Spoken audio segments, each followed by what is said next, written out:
What is going on? I am Cole and welcome back to my channel. I am excited to talk about my most anticipated comics that are coming out on April 20th, 2022, and I'll get to those right after this.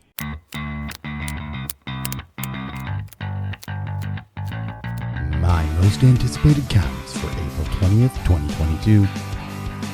All right, thanks for watching that intro.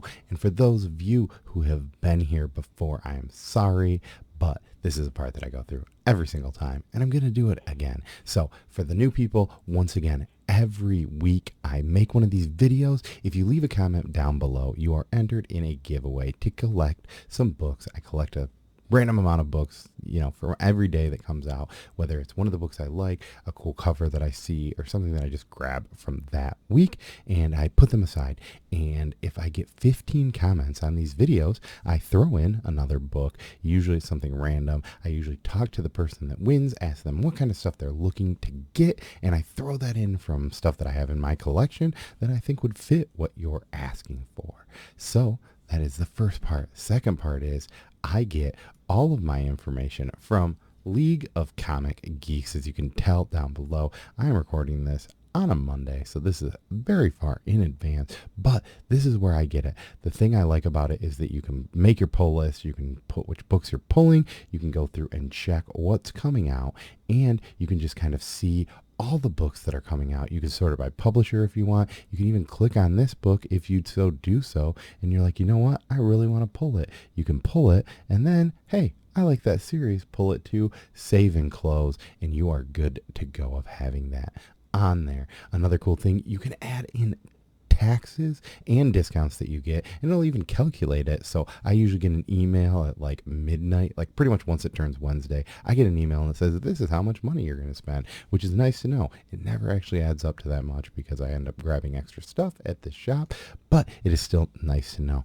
So the reason that I tell you this is that sometimes the site is off, sometimes because I pre-record these videos early in advance, there might be a paper delay or a shortage, and some of these books might not actually come out. So unfortunately, that is an issue, but I just want you to know that in advance. So if you get to your shop and you're like, Cole from Cole's Comics Claim told me to get this book, and they're like, it's not here, I'm not necessarily lying to you. It's just where I get my information from. I do it earlier and it might not be the most up to date, but I want to get these videos out in advance so you can have some extra eyes and kind of think over the weekend, is this a book I need to get? And one of the new things I've been adding to this is one of either my favorite cover or some spec recommendation. Lately, I don't know. Spec is one of those things that I really enjoy sometimes and I really get into, but in the same aspect, sometimes I get a little burnt out, especially if there's a bunch of books, where it seems like there's a lot of hype spec and you just don't get it. So sometimes I take a break from looking at that stuff, which might not always be the best if I'm trying to, think for the future. But this week there is a cover that I saw and I just knew that it didn't even matter for spec because this is the kind of cover that I think is fantastic. So what it is the B cover to Trials of Amazon, Wonder Girl #2. I'll have it up here. This is done by Babs Tarr, and when it comes to Yara, she's one of my favorite new characters. I've been loving everything that's been coming out with her, and these variant covers that they've been doing for the books that she's been on have been fantastic. People just love to make this character because she always looks fantastic on all of these covers. So let me know what you think. Is this a great cover or do you hate it? If there's a cover coming out that you think that I missed and should be here over this Wonder Girl cover, let me know down below. One thing I do also like to add is I try not to add like 1 in 100s or 1 in 25, just because some of the times with those, they're a little too hard to get, and it just makes it harder for, the general masses to be able to get these. And I don't really like to promote those things because sometimes, I get bummed out when I see somebody like put a 1 in 100 ratio and I'm like, that's a sweet cover, but I know that I'm definitely not going to spend that money on that cover. Now let's get into these most anticipated comics. The first book I'm talking about, this is going to be the final issue of a book. So while this is definitely not a great point to pick up this book, I highly recommend, if this sounds compelling to you, write it down and get the trade. And that book is The Crimson Cage. This is issue number 5. It's coming from AWA. It's from writers John Lees, who's becoming one of my favorite writers in the horror realm, and Alex Cormack.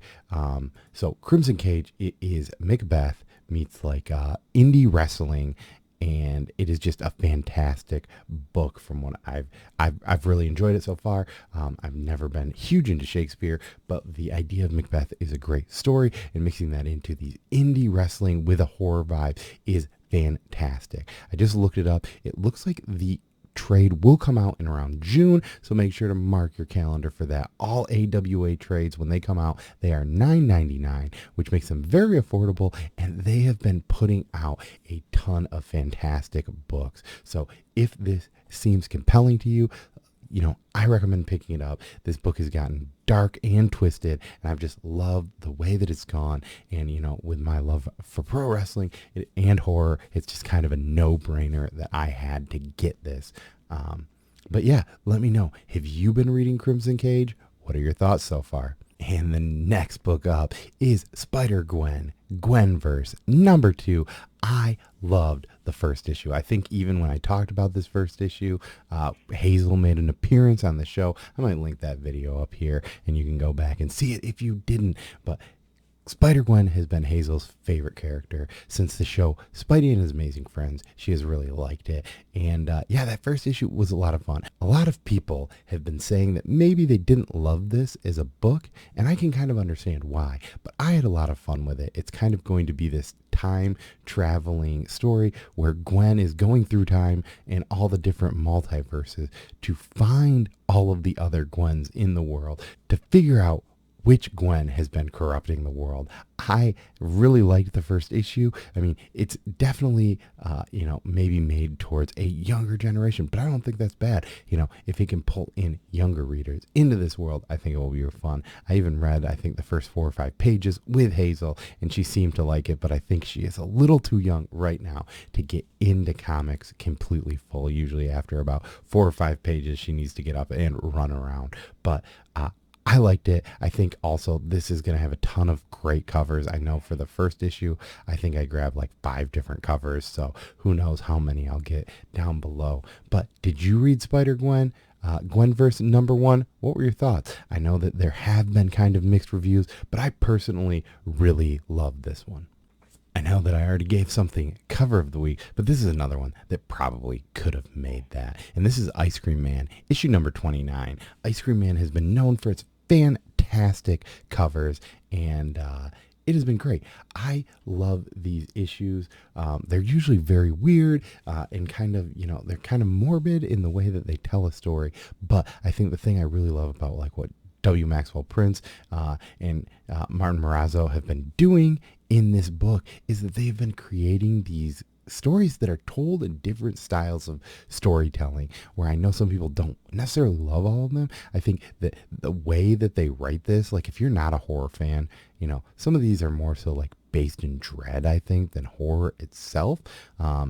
But I think that the way that they tell a story in Ice Cream Man has been fantastic. And every issue does something different in the art of storytelling, because this is an anthology series. So while you can pick this up, I don't think that and just read this one. I think it kind of helps to read the others to kind of see how they've traveled throughout the storytelling process.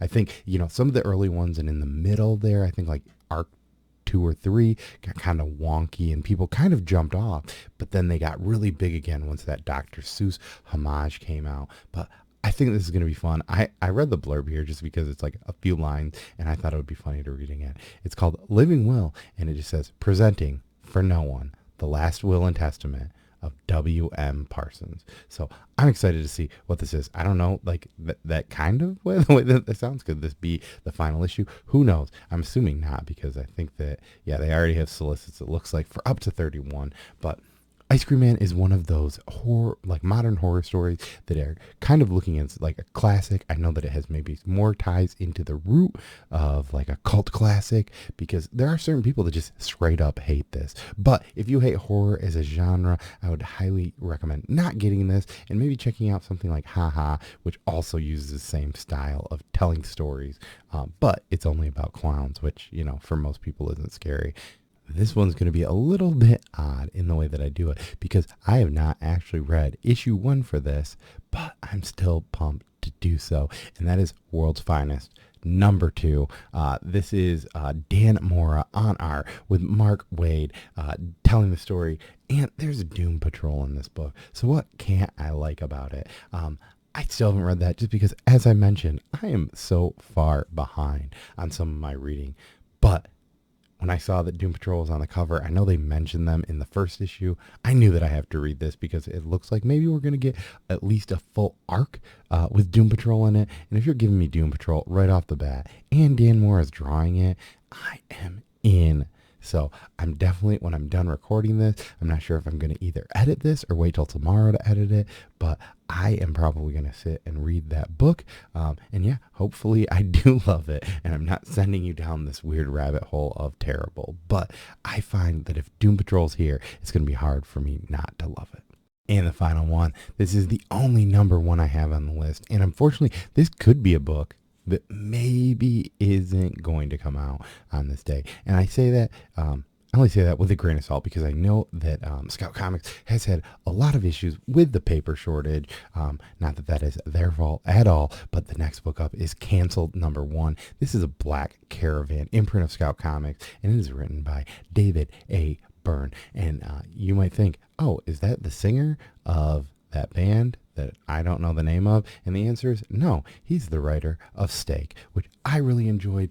I'm excited for this. If you didn't know too, Todd from the Comic Burrito designed the logo for this one. So make sure to get it for that reason alone, if this doesn't sound compelling to you. But as you can see by the picture, this is going to be a horror book. I'm excited for it. Still haven't read the blurb, because do you need to when you know the creative team on a book and you're pretty sure that you're going to fall in love with it anyway? I'm pumped for this. It is going to be more horror, where Steak, you know, while it is about a vampire hunter, it's less horror-y than, say, you know, a straight horror book. So I'm pumped for this. This is the final one. And yeah, I think you guys should give it a check out if you can, because David is an awesome dude, and he writes a lot of pretty good books from what I've read so far. And if you didn't know already, he wrote a book called Steak Presents Jessame number 1, which we have at the Comic Burrito, a variant cover for. And if you have not seen it, I will post that up here. Make sure, if you are interested, hit me up and maybe we can talk. I am going to be working this weekend on getting some of those prepped and ready to ship out to people on the first wave of people that had confirmed that they wanted one. But hey, if you're just finding out about this now, you can see you can see all of our funny heads chopped off and at the bottom of the thing. And I think that's pretty funny in itself. So yeah. And once again, those are going to be my top picks. Let me know what you're most anticipated for this week, because I love hearing what you are ready to read. If you have a cover or a spec recommendation, I'd love to know those too. As I like to read and talk about what people that are watching these videos talk about, so that I can help add my knowledge into those too. So if there's anything that you're wondering, let me know.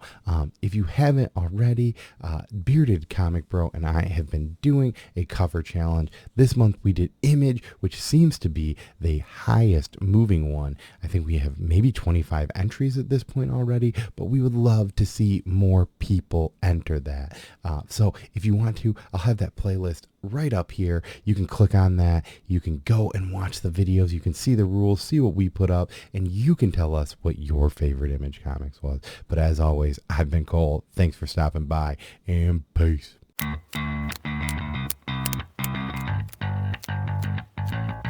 My most anticipated comics for April 20th, 2022.